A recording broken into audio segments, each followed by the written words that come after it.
time of the day again for your chill stories. Coming up, the latest in pop, culture, entertainment, sports, and everything in between. I'm Pauline Verzosa. And I'm Lourd de Veyra. Ang apela ngayon, araw na ito sa social media, July, please be good to me.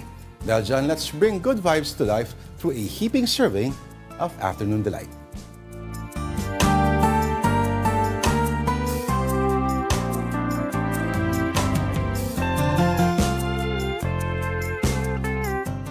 Alright, so it's Monday and the first day of July, on the first day of the work week for many. So ayan, good afternoon po. Kamusta naman ang ating weekend? And of course, June. Parang hindi ko naramdaman yung June and the weekend and all the months passed. Ganon. Ikaw, kamusta yung weekend mo? Oo, yung weekend ko, as I said last Friday, mag-hibernate ako and that's what I did. Natulog lang muna ako, nagpahinga. So sa loob ka ng cave, tapos wala kang ginawa. Kamot-kamot ng tiyan. Oo, mismo. Ay, sarap ng ganon. So, ang June nasa, first day of July. Quintilos ang dating pangalan niya. Sa Latin ay panglima, kumbaga. Named after Julius Caesar. Ayun. Kaya, ang ating delight of the day is... hindi Caesar salad. Oo nga, no? Dapat pwede rin yun. But our... delight of the day is cheese sticks. Yan. Bakit cheese sticks? Dahil it's a starter. And since we're starting the month, it's July 1. Ayan, we are welcoming the month with cheese sticks na paborito ng marami. Kasama na po ako dyan. Ako rin. Parang nag-usap tayo, no? Pero ano ba ang meron sa cheese sticks? Alam mo, ang cheese sticks is one of those things, parang pizza, parang sushi. Even if it's not really very good, kakainin mo pa rin eh. Okay. Diba? Oo, actually. Ano yung meron sa kanya? Paki-explain. Siguro parang it reminds us of our childhood din, no? Dahil, syempre, kahit no matter what your age is, masarap talaga ang cheese. And to have it as a snack na pwede mo lang parang, kainin ng finger food. So, ayan, nag-e-enjoy na po siya. Parang wala ka na masabi. May powder Titikim din ako, Kasi favorite ko talaga to eh. Matatawag mo siyang pambata. Hindi siya pambata eh. Hindi ba? Yung flavor profile niya.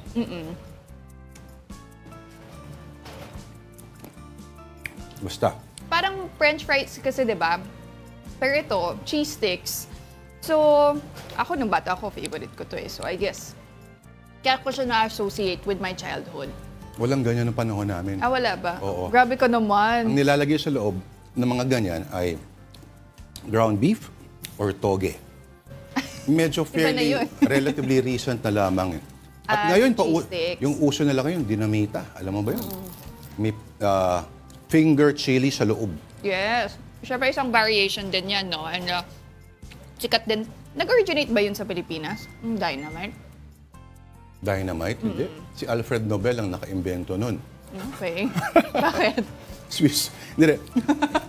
The explosive, hindi yung ano. Hindi. Yung pagkain. Baka Southeast Asian, pero hindi ako sigurado. Okay. Anyway, ang hassle lang dito kasi, kapag really creamy yung cheese, sumasabit siya sa iyong ngala-ngala. Diba? Parang ngayon, pag nag-smile si Pauline, at pag nag-zoom in si Direk sa kanyang wag po. ngipin, teka lang, ganito na lang ako mag-a-anchor muna. Mysterious Mona Lisa baka may... smile. Ako, okay lang, nating tulus ako. Hindi, pero ang masarap din po sa cheese sticks, lalo na sa Pinoy style, is of course the sauce. Yes. Ang sauce yan ay mayo and ketchup. Okay. Sino kaya naka-invento nun, no? Na nag-isip din na to mix ketchup with mayo and to make this orange dip.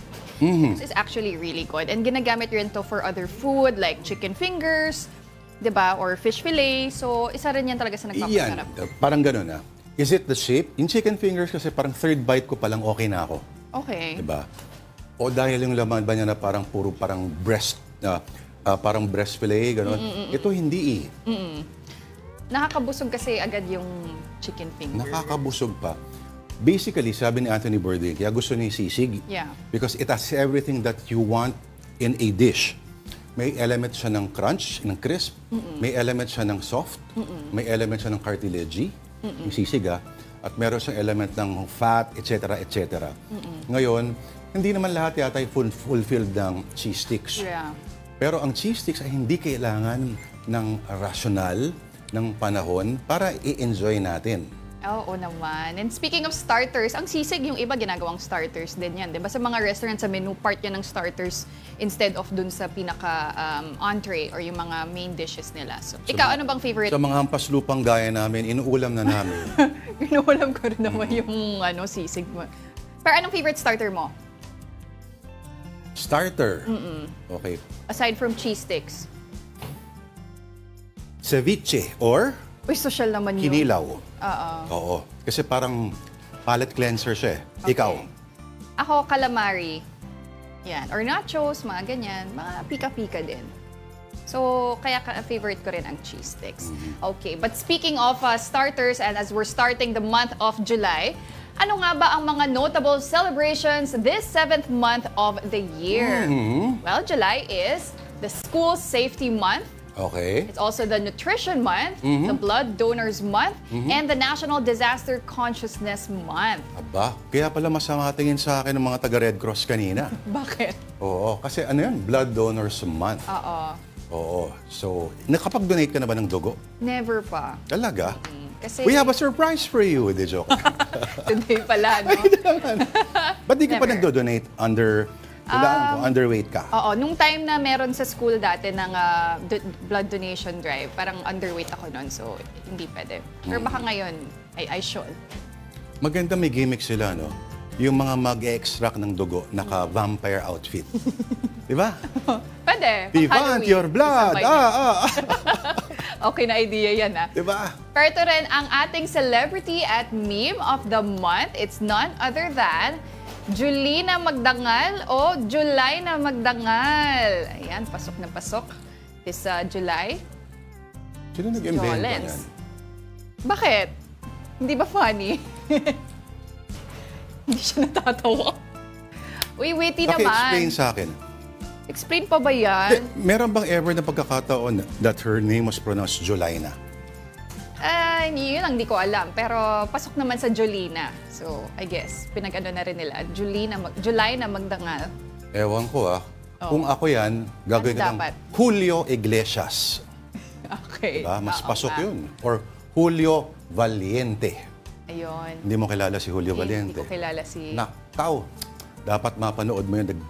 One of the greatest action legends. In all of Philippine cinema history. Siguro yun... Played by Lito Lapid. Oo. Siyempre si Jolina kasi, very mainstream. Pati... Mainstream naman si Lito Lapid. Senador pa nga siya. Para I swear to God. Panoorin mo siya sa YouTube. Sige. Magbabago ang pananaw mo sa buhay at sa gravity. The laws of physics. Sige, panoorin ko yan this weekend.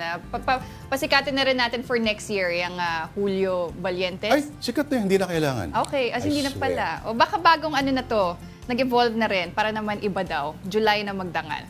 Okay, and since July is also the month of the Paris Olympics, yan, malapit na. Andiyan si July na? Baka. Here are some updates, 25 days to go before the Paris Games begin.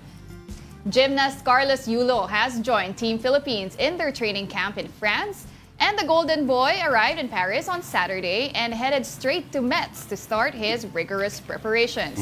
Aside from Yulo, swimmers Jared Hatch and Kayla Sanchez are also in the training camp now. This is the first time the Philippines has set up such headquarters to boost our athletes' chances of bringing home medals. And again, most of our Olympians are now training in Metz in France. And how do our athletes find it? Afternoon Delight host at large Denise gives us a quick tour of this part of France. Today we're taking you around the beautiful city of Metz and give you a glimpse of its historic sites and what our Olympians can see here during their one-month training camp. With a 3,000-year history, Metz features noteworthy buildings such as the Metz Cathedral, with its largest expanse of stained glass windows in the world. There's also the Basilica of Saint-Pierre aux Nonnains, one of the oldest churches in Europe, and Gare de Metz, voted thrice as the most beautiful train station in France. But aside from the incredible structures, our athletes are also enjoying the calming scenery. Ang sarap na mag-jogging na ganun kaaliwalas yung paligid ko talaga.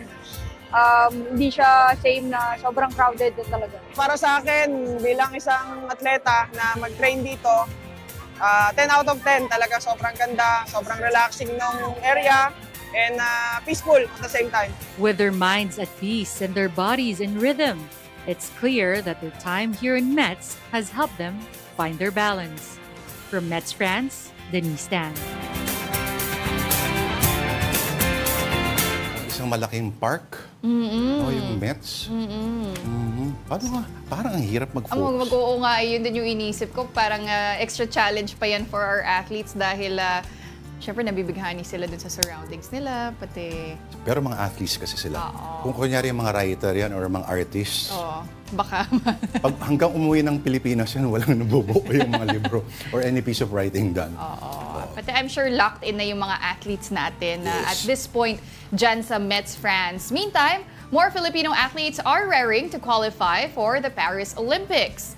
These are Spain-based John Cabang Tolentino, who is number 29 in the top 40 of the men's 110-meter hurdles. Lauren Hoffman is also safely inside the top 40 in the women's 400-meter hurdles. The World Athletics will announce all Olympic qualifiers on July 7. In basketball, Gilas Pilipinas fell short against Poland in their tune-up game. Gilas started strong but miscues in the second period allowed the Polish to bounce back. World number 15 Poland won the match 82-80. Gilas is now heading to Riga, Latvia for their last chance to book a ticket in the FIBA Olympic qualifiers for the Paris Games. And it's one victory after another, though, for the Gilas Pilipinas women. They dominated the FIBA Under-18 Women's Asia Cup Division B tournament. The Filipinas recently beat Lebanon to make their 7th straight win. Now promoted to Division A, the Philippines joins Asian powerhouses such as China, Japan, and Australia. Meantime, in volleyball, Alas Pilipinas is doubling their efforts in training ahead of a very important match. More from Mobile Journal, Evan Tarinque. Pretty, powerful, at ready to go. Yan ay pinamalas ng Alas Women sa kanilang photoshoot sa pagkakaroon nila ng mas mahabang preparation para sa Challenger Cup. Mas positive sila sa magiging resulta nito. Mahigit isang buwan nagsama-sama sa training ng team at nagkaroon din sila ng training camp sa South Korea. The preparation is really much better than before. See if I mean that you play better, that you can be consistent like we've been in the last competition. Present ang Choco Mucho Flying Titans na sina Cherry Nunag at Cici Rondina, Vanny Gandler at Don Katindig ng Signal HD Spikers at ang nagbabalik national team na si Gemma Galanza. Bukod sa national team duty, mas excited daw si Gemma dahil magkasama ulit sila ng dati niyang teammate na si Gia de Guzman. Super excited ako ngayon din na makakasama ko siya. And ngayon niya siya pa yung captain ball ko. So for sure, ibang leadership talaga ang may bibigyan niya for Alas. Para naman kay Alas Captain Gia, napakalaking factor na dito sa bansa idaraos ang Challengers Cup. Mas dama raw kasi nila ang suporta ng mga naghihiyawang Pinoy fans sa arena. Dagdag boost sa kanilang confidence para makapag-perform daw ng mas maayos, lalo na't do or die ang bawat laro sa paparating na tournament. Pa rin yung confidence and boost na nakuha namin. Pagka nag-cheer sa amin yung mga Pinoy, talaga, mas nakakagana maglaro, mas also nangangaragdan yung kalaban natin. Unang makakalaban ng Alas Pilipinas sa July 5 ang Southeast Asian Volleyball Powerhouse na Vietnam. Hindi madali, pero target nila mag-champion para sa huling slot sa 2025 VNL season. Mobile Journal, Ivan Tarinque po hatid ang mukha ng balita. This point po, kita mo, kung ngayon siguro sumalang itong lineup na to doon sa Asian Games? Or... No, Asian, tama yung huling cup. Okay. Nung Challenge Cup, Asian Volleyball Confederation. Nakaw! Baka durog-durog ang mga kalaban at this point. Di ba? Kasi noon, considering 8 days lang sila, hindi pa sila nakakapag, pag-build ng chemistry. Pero ito, iba na ngayon. Oo. Nagngingitian ibang usapan na yan. Pati iba na rin yung confidence na nadadala ng campaign na yun for them now. Maraming fans, as they said, nag-cheer for them. It really boosted their morale as a team. And maraming nag-aantay after nung tournament na yun, ABC Challenge Cup a lot of people were waiting kailan ba natin makita ulit yung Alas Pilipinas Women in Action. So ito na po yun. The 2024 FIVB Challenger Cup. Vietnam, may idea ka ba kung saan banda yung standings or rankings ng Vietnam as volleyball team? Mas mataas talaga ang Vietnam when it comes to Southeast Asia. And in recent years talagang lagi tayo natatalo against them. So, na ngayon, syempre, more formidable na itong Alas Women's natin. So, finally, nakapag-form na tayo ng malakas-lakas na team. And we're also excited to watch them and to support them. Okay, but at this point, let's see more sports stories on social media. On Reuters, NBA sets salary cap at $140.588 million for the 2024 to 2025 season. Okay. So, ayan na nga, because it's the free agency period dito sa NBA, they've increased the salary cap to $140.588 million nga. And so as we do know, ang salary cap talaga sa NBA, this is the room or the amount na teams have or to give salaries dun sa mga players nila, di ba? Nung 2024, this is the minimum team salary, 126. That's the amount that they need to spend. And, yan na nga, no? Hindi ko naintindihan, sorry, Pao. First apron level, meron bang second apron level? Ano ba yung apron na pinag-uusapan natin? Very complex kasi itong salary cap ng NBA. Meron pang tinatawag na soft cap. So I guess this is the room that... I think in general, compared raw to other sports NFL, like NFL, hockey, National Hockey League, tsaka yung MBL. Baseball, no? Hard cap na kasi yun eh. That's what they call. Ito, kumbaga na movable, tama ba? Movable pero kailangan nilang magbayad. Ang teams that would go beyond the cap, kailangan magbayad ng kaukulan dollar per dollar. Medyo weird at may kanya-kanyang exceptions pa yan. May tinatawag sa Larry Bird Rule, Derrick Rose Rule, etc., etc. And this is what teams want to do. Sabi mo nga, if they want to go above this salary cap na 140 million and dun sila magbabayad ng luxury tax na tinatawag na 1:1 or I think 1.75 na nga per dollar na mag-e-exceed ka. That's if nag-all out na talaga yung team to win a championship, as of the case of the Golden State Warriors, I think in 2022, when they won the championship, talagang all out sila nun and they spent, I think, more than $300 million para lang, to go all out nga dun sa kanilang championship bid. Siyempre, they also signed Steph Curry. Si Steph Curry is the highest paid NBA player. Sweldo pa lang niya, almost $52 million na eh. Mukhang sulit naman. Mukhang sulit. And they're willing to pay that extra. Pero syempre, for other teams who aren't as rich or as big as like the Golden State, diba?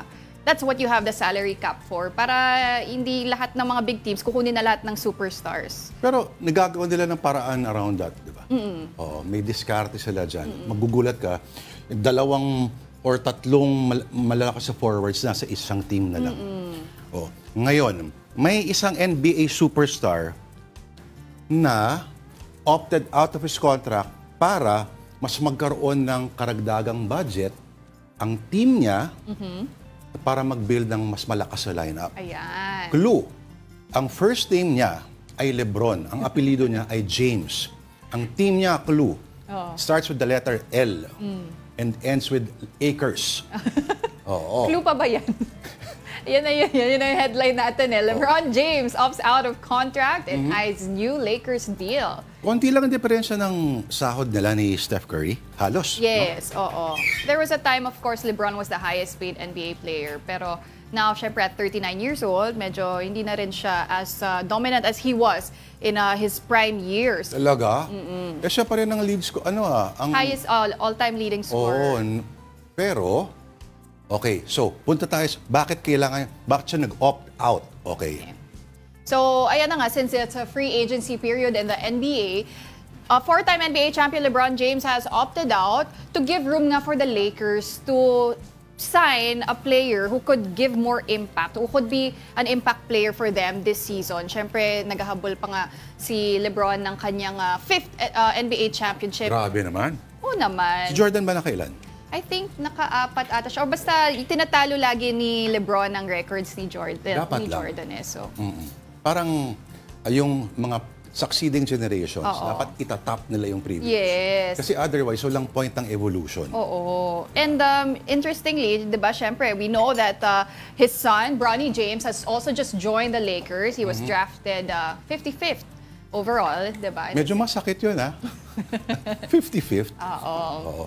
But ayan, marami naman talagang nag-aabang ng father-son tandem ni LeBron James dito this season. So, ayan na nga. Yung nabasa ko pa, merong 13 million at least ang Lakers para gastusin nila sa kung sinong power player ang maaari nilang mahanap.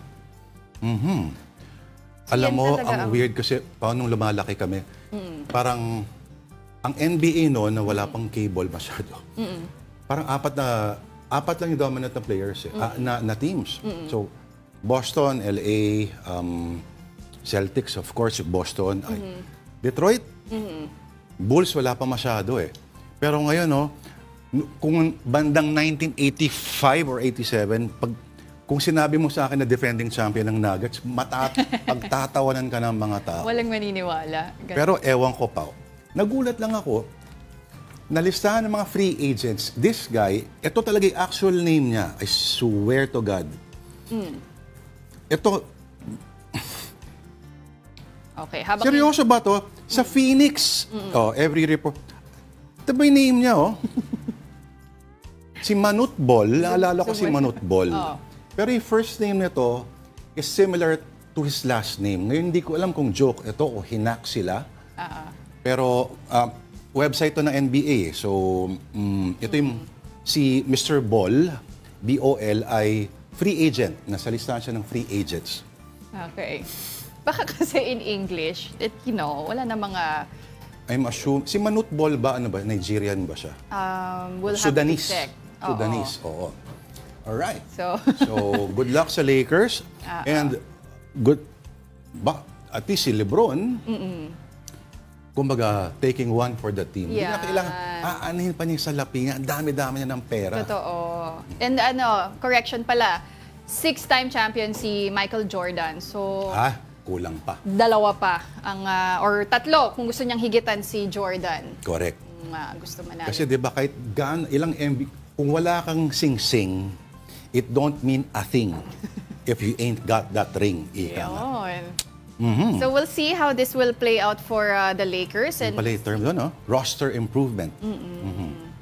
We'll see sino ang isa-sign nila this free agency period. Pero hindi ba masakit pa rin kay Bronny yun? Alin? Yung 45th? Parang, no, I mean, ba't kailangan nyo pang kumuha ng power player na nandito naman ng anak ni LeBron James? Hindi, syempre. It could mean anyone naman. Hindi naman kailangan rookie necessarily yung magiging impact player para sa kanila. So, correct. Tingnan natin. Baka yung pinakita mo, ang isign nila. Phoenix na eh. Phoenix na ba? Okay. Sige, moving on. From sports to showbiz. And here's a wrap from News 5's MJ Marfori as we go on break. Watch this. Magical ang feels ng pagbabalik Pilipinas ng highest paid actor ng Korea at superstar Oppa na si Kim Soo-hyun. Ayan nga at parang may pasnow pa sa Araneta. Kaya ang ilang fans napaiyak. Pero hindi lang mga Pinoy ang nagpunta riyan. May mga galing pang Mumbai, India. Why in the Philippines? Because we thought that this might have a bit of English. The rest were all in Chinese and Thai. Meron namang mga Pinoy na mahigit 1 dekada na raw iniidolo si Kim Soo-hyun. Since love na from the moon. From love from the stars. Ang galing niya umarte talaga. Let's go Suwon Nation! Punong-puno nga ang Smart Araneta Coliseum ngayon para sa fan meet ni Kim Soo-hyun ngayong araw. At eto na, i-enjoy na natin guys! Let's go! Todong kilig at hiyawat nang lumabas na si Oppa. Lalo na nang kumanta si Kim Soo-hyun ng Love You With All My Heart mula sa hit K-drama na Queen of Tears.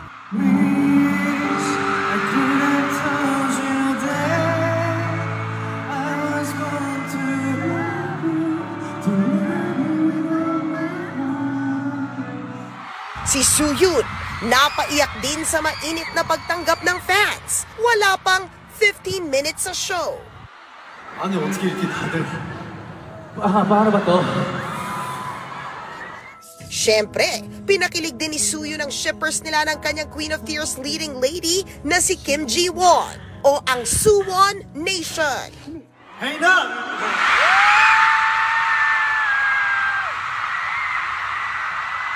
Nakipagkulitan din ang aktor sa ilang maswerteng fans. Tawang-tawa naman ang audience nang pahulaan sa kanya ang ibig sabihin nito.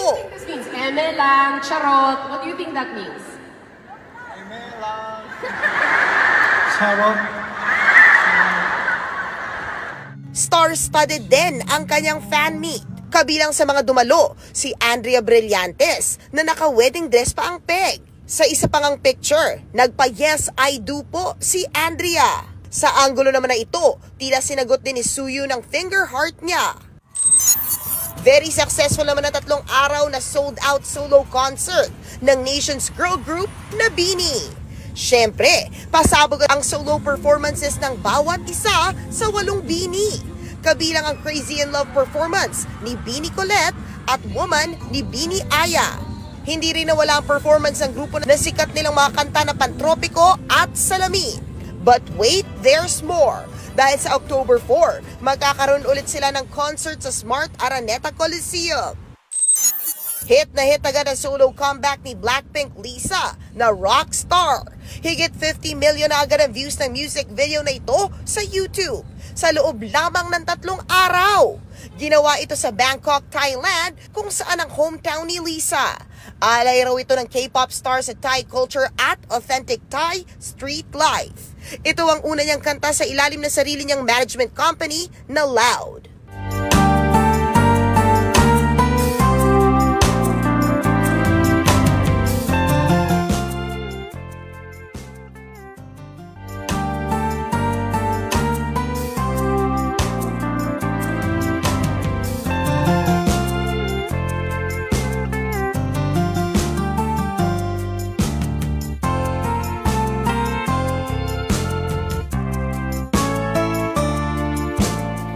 Nagbabalik po ang Afternoon Delight dito po sa One News. Ako po si Lourd de Veyra, kasama si Ms. Pauline Verzosa. Okay, now here's a quick rundown of some stories on One News. The National Capital Region's Wage Board has approved a 35 peso pay hike for workers. Wages for non-agricultural industries will soon be 645 pesos from 610 pesos. Workers in agriculture, service, retail, and manufacturing will get 608 pesos daily. The wage hike for NCR will take effect 15 days after the order's publication in major newspapers. Members of the Presidential Anti-Organized Crime Commission have been receiving death threats. According to Undersecretary Gilbert Cruz, there are also bribery attempts on some witnesses since they started investigating illegal POGO operations. Meantime, senators are urging PAGCOR Chief Alejandro Tenco to tell all.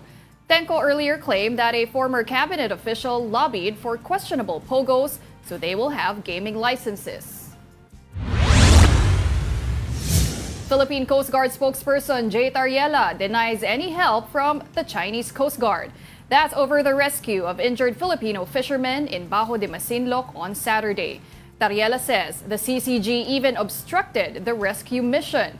Chinese state media earlier released videos of its Coast Guard supposedly helping the injured fishers. Former President Rodrigo Duterte says he knows where fugitive Apollo Quiboloy is, but he refuses to disclose the religious leader's exact location, saying it's a secret. Quiboloy has standing arrest warrants for sexual and child abuse and human trafficking. And Vice President Sara Duterte does not see herself as an opposition leader. She clarifies that she's neither working politically for the administration nor the opposition, and she would just like to work for the people. Duterte adds that her office did not request confidential funds in 2025. All right, Pao, she may have made her announcement on June 15, But Vice President Sara Duterte is officially stepping down as DepEd Secretary on July 19. That's official. No? But up to now, President Bongbong Marcos has yet to name her replacement. This report from Mobile Journal, Julie Baiza. Kailangan pa raw ng panahon ni Pangulong Bongbong Marcos para sa pagpili ng susunod na kalihim ng Department of Education. Noong Huwebes, sinabi ng Pangulo na iaanunsyo niya ang kapalit ni resigned DepEd Secretary Vice President Sara Duterte bago matapos ang linggo. It turns out it's harder than I thought. So because we have to absolutely get it right. So I'm giving myself more time. Aminado rin ng Pangulo na nahihirapan siya kahit na marami siyang pinagpipili ang pangalan. Kabi-kabila rin daw kasi ang panawagan na dapat ay educator, administrator at ngayon may nananawagang kailangang history professor ang susunod na DepEd Secretary. We have to choose somebody who has an understanding of what is important in terms of being an educator.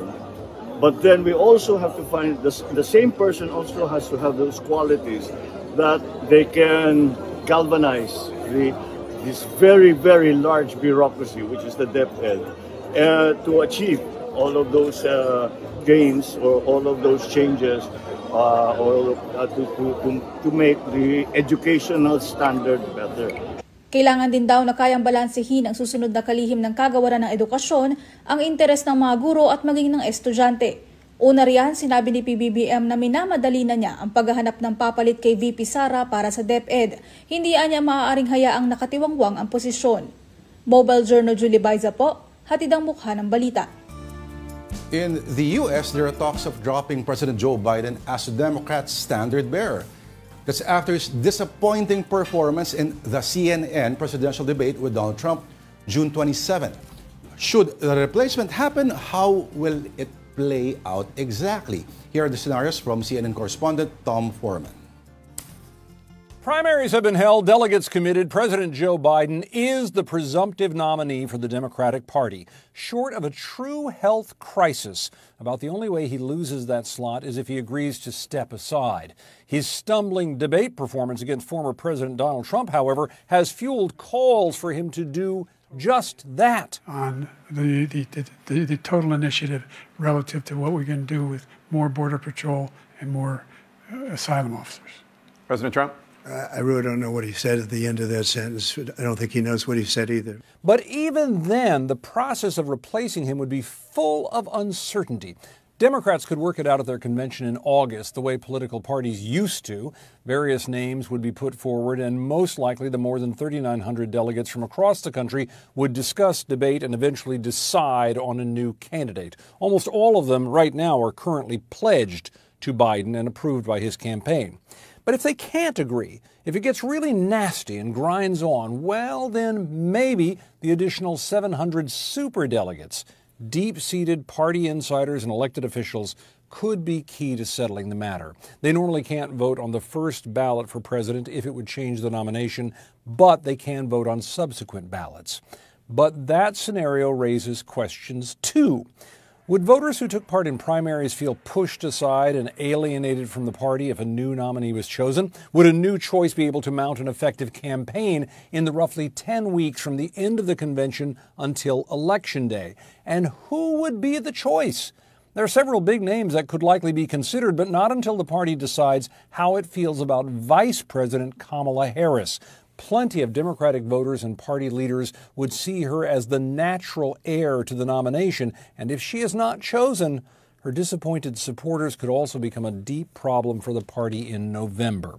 For now, Biden's advisors and other top Democrats are pushing back on the whole idea of him dropping out, and according to his team, the president is still looking forward to a rematch with Trump at the next debate in September. Pero sabi nila, malabo raw na pumayag pa si Trump for a second debate. Oo. Kasi? Okay na, nakakalto ka na eh. Di ba? Paano kung matsambahan pa siya dito?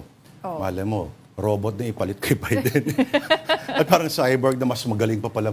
No, alam mo, ang New York Times, naglabas ng editorial, yung editorial board nila. Yeah. Sinabi na, if he cares about America daw, he will give way. Yeah. Grabe. Pero may iba kasi na, yung mga medyo malalapit na mga top Democratic, si Obama pa sinasabi, there are bad debate days, trust me, ganon. Pero alam mo, tinuturo nilang tunay na Lady Macbeth sa lahat ng ito ay si Jill Biden daw. Siya rin nagtutulak kasi nananahimik. Parang gusto na lang mamahinga ni Tito Joe. Etong si Lady Macbeth ang pumipilit. Or maybe she's just encouraging her husband to still fulfill his duties as a president. Pero ang interesting yung speech ni Biden after that debate. Oo, the following sa North Carolina. He was full of energy and sabi nga ng mga tao, he's clearly a morning person instead of yun nga din sa debate. Gabi na kasi yun, di ba? So pwede. Or kung sa Republican conspiracy theory, kararating lang ng supply ng cocaine. Ay, hindi. Or kung anong adrenaline ang tinira ni Joe Biden ng umaga yun. Pero kasi ibang tao yun ang panood natin ng the day after and the night before. At medyo, may prompter daw, sabi nila. That's a difference, no? Pag, I guess it's easier to, or a lot easier definitely, to do a speech and to just utter words if you have your guide. And may crowd din, di ba, who was there reacting, helping Biden be more energetic. Pero there's one thing that Biden said in that speech, di ba? I don't debate as well as I used to. I don't walk as fast. Oo. In short, matanda na ako. Alam naman niya, he's aware naman din siguro na hindi naman, for sure nakarating naman kay Biden na his performance in the debate was not up to pero how they would want. Alam mo yung vanity that leads to ruin, the ruin of one is the ruin of... Parang ito yun eh. At least yung mga, may mga presidente na incumbent na, halimbawa, si Truman hindi na tumuloy. Si Lyndon Johnson, 57 ang rating sa noong una, negative 57. Alam niya, hindi na rin siya tumuloy. So may mga signs sa minsan, parang okay ka na Tito Joe eh. Di ba? Nagawa mo na parang you kept America afloat all these times. Pero medyo delikado itong pinaplano mo ngayon. Ngayon, ang tinuturo nila, sinong posibleng maglipat. Kung nakita mo yung Gavin Newsom ng California, may tindig. Yes. At pag nagsuot siya ng parang military jacket, pasok. Parang pang GQ pa rin. Tangkad eh. But I guess this will really depend din kung si Biden ay magdedesisyon din to step aside, diba? And tingnan natin kung if he will actually accept this in a invitation also to do the debate again in September. Kasi is it a chance for him to redeem himself or baka naman mas alam mo, ito yung, lumala pa, no? Ito yung mga points ang kalaban niya na ay yung steps ng hagdan. Nakita mo there was footage after the debate. Tatlong ano lang yun, pero he had to be assisted. Paano pa si Air Force One? Isip pa sa slide na lang yung matanda pa baba? Sana hindi naman, but we'll see how this will pan out. But for now, let's see more stories on social media. On philstar.com, medyo malungkot, no? Sofitel's popular buffet Spiral closes July 1. Ngayon yun Today. Hindi lang yung buffet. I think the whole hotel, di ba? Sarado. Talagang, alam mo, parang ganyan yung basic reaction ng mga tao, no? Magsasara na ang Sofit. Yung Spiral! Oo, of course. Iconic kasi. Parang hiwalay na entity siya. Oo, Spiral. But it's the whole hotel. Actually, may point naman kasing pag nakaakyat ka doon sa taas, iba siya. Parang ibang mundo pag bumaba ka. Ano ang una mong tinitira pag nasa Spiral ka? Ito, yung nasa picture. Cheese? The cheese room. Oh my God, ako rin. Oo. Minsan, halos hindi na ako lumabas kasi may dala kang wine. Iyan na yun. Tapos may dala kang konting mga slices. Iyan na yun. Oh, perfect starter din pala to, no? Speaking of starters for this July 1st, ang cheese. Pero yung ganyang spread. Medyo mahal na yan. Kasama yan. Oo, kasama siya. Pero kahit huwag ka na lumabas dyan singhutin mo lahat yan yung mga raclette. Yes. At yung mga blue cheese. Pati ito lang ata yung buffet from a hotel na may ganito selection, di ba? Yung talagang a room just dedicated for cheese. May mga gumagaya, pero hindi ganyan. Iba pa rin talaga ang Spiral. Actually, nakahabol kami dito last Friday. Nakakain kami. Nilibre kami ng isang friend namin. So, thank you. Kaya sa Go family. Aha. So, bumanat ka ng nito? Oo. Yun. Alam mo, sana nagbulsa ka ng iba, ginawa nating cheese sticks. Ginologs Oo nga. So, marami bang I'm sure punong-puno ito Sobrang Friday. punong-puno nung Friday na they also opened the function rooms. It wasn't just the dining area.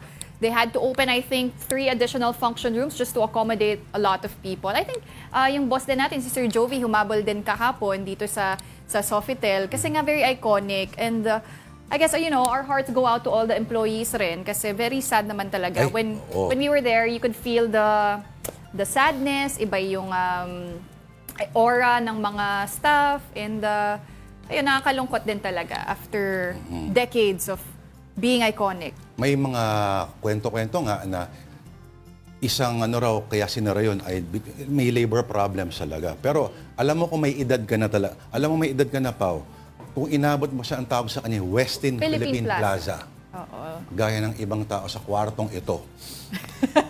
Pero we have a post from Sofitel itself. Ito. So, this is their official post on their account where they bid adieu. They bid their goodbyes. Spiral mismo. So, our culinary journey has come to an end. And ayan, your laughter, your conversations, and your delight in our culinary adventures have filled Spiral with life and joy.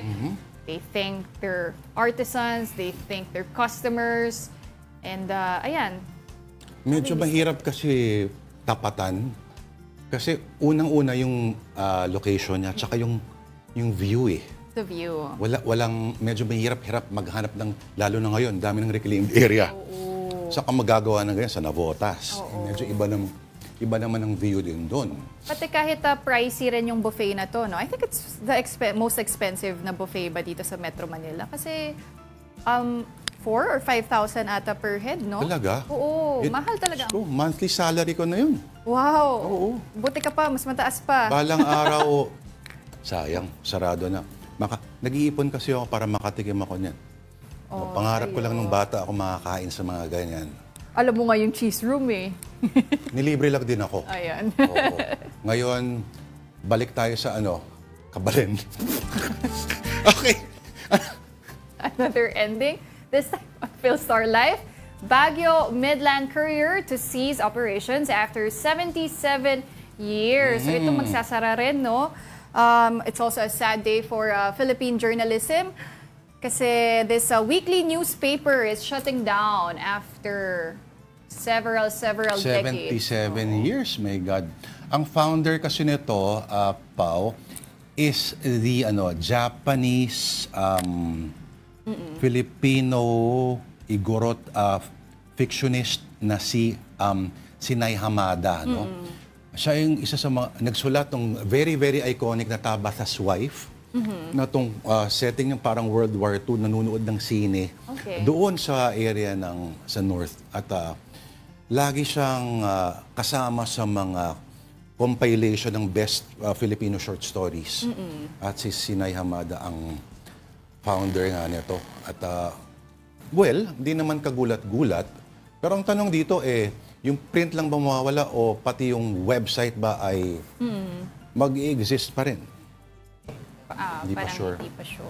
Pero yun nga, they cited nga the reason for their closure for the print, for the newspaper is, they're not spared from the worldwide trend that newspapers are facing unprecedented challenges leading to closure of publications. So, there's really a present challenge para sa ating mga broadsheets. Pero feeling ko naman, Pao, iikot pa rin to kapit lang ng konti, babalik rin ang papel. Hindi malayo ito kasi may mga ibang mga YouTube channels so nagkakaroon sila ng parang print versions nung kanilang channel. So, what goes around comes around. So, babalik rin yung Sofitel. Yun ang haka-haka rin, no? So, Malamang. Malamang daw. At sayang naman yung pinag-ipunan ko. Oo, baka malay mo, by this year, maano mo pa? Magamit mo pa yan. Baka masunog ka na doon, sa Kabalen. Ito, moving on the Manila Bulletin, 2 critically endangered Philippine eagles have been released in Leyte. Ito, some good news naman, no? Isa pala ang Leyte sa 4 na identified islands sa merong mga ganito. Mga Philippine Eagle. At alam mo, importante kasi nandiyan yung DNR Secretary. Oo. Ayan, no? Anong ginagawa nila dyan? Mag-asawa ang dalawang... Uswag and Carlito. Alam mo ba ibig sabihin ng word na uswag? It's parang progress or forward. Oo. Uswag at yung mga taga-UP. There was a time, tinatry ng mga taga-UP na gamitin yan, o ilagay sa lexicon yung uswag. Okay.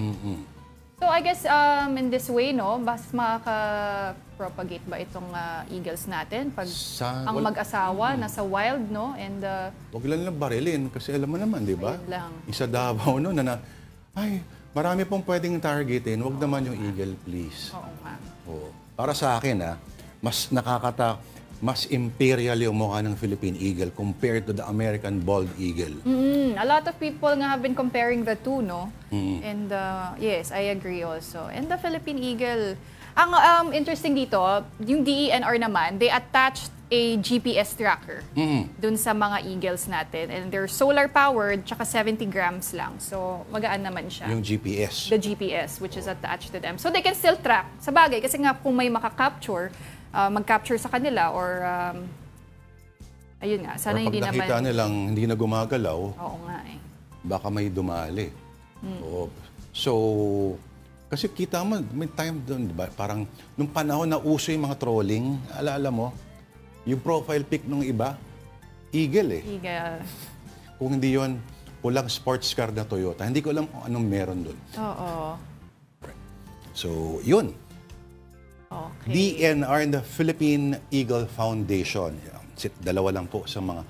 Okay, merong 25 forest guards sa Burawen, sa Leyte. Ayan, they will follow daw the trail of the eagles after they are released. They will provide food, supplements, and conduct education campaigns na rin for residents. So I'm sure naman kahit yung mga residente, gusto rin nila i-protect yung ating Philippine Eagles. So they will also do their part in protecting and taking care na of our national treasure, which is of course ang mga Philippine Eagles. Para hindi na kailangan kumanta si Joey Ayala ng Agila. All right, now we're gonna take a quick break first. You're still watching Afternoon Delight. Keep it here on One News.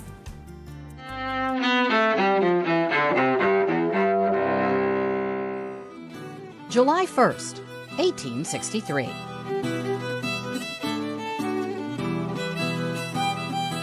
The bloodiest battle of America's Civil War begins between Union and Confederate forces in Gettysburg, Pennsylvania. 1946. The world's first peacetime test of a nuclear weapon. The United States explodes a 20-kiloton atomic bomb near Bikini Atoll in the Pacific. 1898. In Cuba, future President Theodore Roosevelt and his Rough Riders wage a victorious assault on San Juan Hill during the Spanish-American War. 1961. I think the biggest disease this world suffers from in this day and age is the disease of people feeling unloved, and I know that I can give love. Britain's Princess Diana is born Diana Spencer near Sandringham, England. The charismatic Diana drew worldwide fame and tabloid headlines before her death in a Paris car crash at age 36. 1997. In Asia, Hong Kong returns to Chinese rule after more than 150 years as a British colony. China's communist leaders promised to let Hong Kong keep its capitalist ways and civil liberties for the next 50 years. And 2004. I'm going to make him an offer he can't refuse. Actor Marlon Brando, stage and silver screen legend, dies in Los Angeles at age 80. Among his roles, A Streetcar Named Desire, On the Waterfront, and The Godfather. Today in History, July 1st. Camille Bohannon, The Associated Press.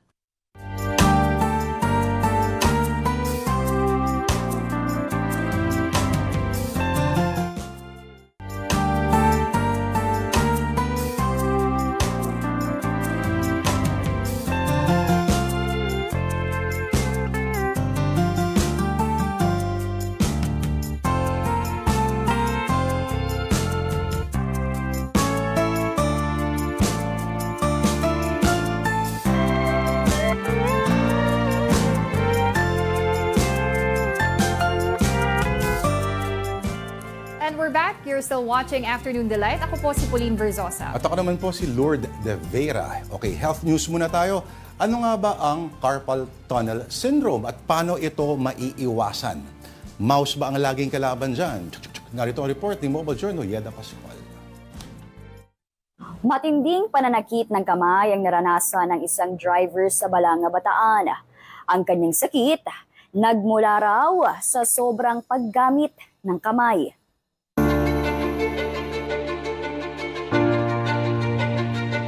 Sir, dahan-dahan ka. Baka matanggal yung phone. Sama mo pa. Naiiyak at namimilipit sa sakit si John Paul, 29 anyos noong June 22. Ang kanyang idinadaing, ang kanyang kaliwang kamay. Hinahampas ko siya sa pader, hinahampas ko siya dito sa katawan ko. Talagang, ala akong maramdamin, bugbog. Actually po, bugbog na yung kamay ko. Pero yung sakit nandun pa rin. Si John Paul, mayroon na palang carpal tunnel syndrome. Isang karamdaman dulot ng naipit na nervo ugat sa kamay. Nagdudulot ito ng pagkawala ng lakas at pakiramdam. Nagsisimula siya unti-unti na parang manhid lang. Pero ang kadalasan nakakapagdulot nun, yung madalasang pagtiga or pag-grip ng kamay or pag-fold ng wrist or pagtupi ng wrist. Hindi siya nakukuha ng biglaan lang. Yung hindi lang nagkamali ka ng buhat, hindi siya makukuha ng one time lang. Accumulated siya over time. 2021 pa raw nagsimula ang pamamanhid ng kamay ni John Paul. Pero binaliwala niya ito at hindi nagpakonsulta sa doktor. Akala niya raw kasi normal lang na namamanhid ang kamay dahil sa pagod sa trabaho bilang driver. Ngayon kahit daw pain reliever, hindi na gumagana kay John Paul. Akala nung iba, kumbaga parang napakasimpleng lang yon, sakit lang yon na kaya mong i-tolerate or kaya mong tiisin. Pero kung makikita mo yung pamamalipit niya during that time, na umiiyak na, hindi niya rin alam kung anong gagawin niya. Ayon kay Doc, hindi normal at hindi dapat nararamdaman ng isang tao ang pamamanhid ng kamay. Kaya kapag nakaranas ng pagsakit, pamamanhid at parang tusok ng karayom, dumiretso na raw agad sa espesyalista. Delikado siya pero hindi nakamamatay, sabihin. Delikado siya dahil pag pinabayaan, pwedeng mawala yung lakas ng kamay. As in, hindi ka na makahawak. Maninigas yung... Dahil pag humina yung kamay, pwedeng manigas na yung mga joints o kaso-kasuan. So talagang hindi mo na siya magagamit. Si John Paul aminadong inabuso niya ang kanyang kamay at nagsisiraw siyang hindi agad nagpatingin noon sa doktor. Siguro lesson learned. Gusto ko niya yung iba na hanggat maaari, huwag yung masyadong abusuin yung katawan niyo. Kasi iba yung balik yung sa atin ng katawan pagka masyado natin inabuso. Ngayon, kinakailangan na ni John Paul magpa-therapy at ipa-opera ang kanyang kamay. Kaya lang dahil nga apektado ang kanyang hanap buhay, nananawagan po siya ng inyong tulong. Gusto ko na rin lumaya sa gantong kaisipan na inisip ko yung kamay ko, may nararamdaman ako. Ang hirap Igising ka ng umaga, manid yung kamay mo. Matutulog ka sa gabi, manid pa rin yung kamay mo. Wala kang ginagawa, manid pa rin yung kamay mo. Malaking tulong po sa akin to, yung ibibigyan yung tulong. Batala na po sa inyo yung babalik, yung kabutihan yung ibinigay sa amin. Ako po si Mobile Journal Yeda Pascual, nagpapaalala na ang bawat may karamdaman ay kailangan din ng kalinga. And because we cannot turn back the hands of time, eto na ang isaw dahil mag-aalas stress na. Pauline!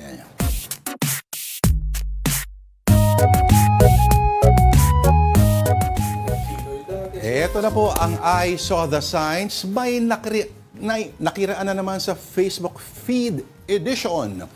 Photo number 1 pa. Ano ito? Okay, laundry shops. Dahil may wash me whip, may wash me nene.